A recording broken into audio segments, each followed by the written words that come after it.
દર 3 વર્ષે આવતો માસ એટલે પુરુષોત્તમ માસ, જેને અધિક માસ પણ કહેવામાં આવે છે. ભગવાને આ માસને પોતાનો ગણી એને પવિત્ર બનાવ્યો છે. એટલે જ આ માસનો મહિમા અન્ય માસ કરતાં વધુ છે.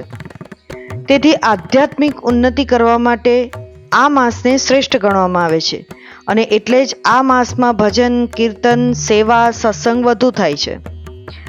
ચંદ્રમાન વર્ષ અને સૌરમાન વર્ષ વચ્ચે 11 દિવસનું અંતર પડે છે અને આ અંતર વધવા નહીં દેતા દર 3 વર્ષે એક માસનો ઉમેરો કરવામાં આવે છે. આ વધારાનો માસ એટલે કે અધિક માસ કહેવામાં આવે છે. આ માસમાં સૂર્ય સંક્રાંતિ ન થતી હોવાથી એને શુભ કાર્યોમાં વર્જિત ગણાયો છે. ભગવાને આ માસનું પોતાનું નામ આપ્યું એની પાછળની પૌરાણિક કથા છે. પુરાણ કથા અનુસાર જ્યારે આ અધિક માસની ઉત્પત્તિ થઈ ત્યારે એનો કોઈ સ્વામી ન હોવાથી અને સૂર્ય સંક્રાંતિ ન હોવાથી એ મળ માસ તરીકે તિરસ્કૃત થતો હતો. પોતાની આ ઉપેક્ષાથી દુઃખી થઈ તે ભગવાન શ્રી વિષ્ણુ પાસે વૈકુંઠ લોકમાં ગયો.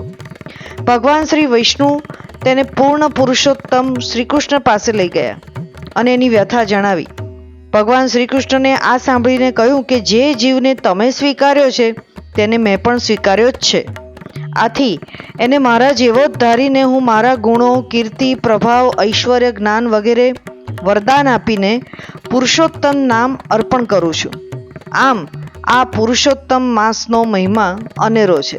ચાલો આ સાથે જ ભારતમાં ભગવાન શ્રી વિષ્ણુના પ્રમુખ મંદિરોની જાણકારી મેળવીએ.